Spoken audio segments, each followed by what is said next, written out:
Кукла. Автор Вероника Тушнова. Много нынче в памяти потухло, а живет безделица, пустяк. Девочкой потерянная кукла на железных скрещенных путях. Над платформой пар от паровозов низко плыл, в равнину уходя. Теплый дождь шушукался в березах, но никто не замечал дождя.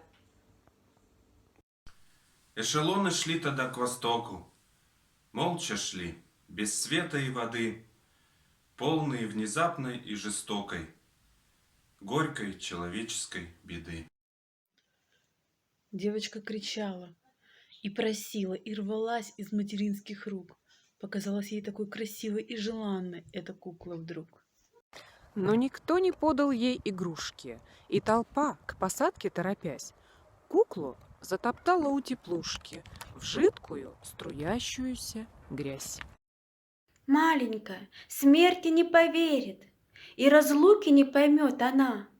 Так хоть этой крохотной потерей дотянулась до нее война.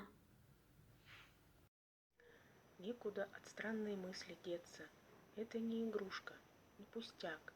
Это может быть обломок детства на железных скрещенных путях.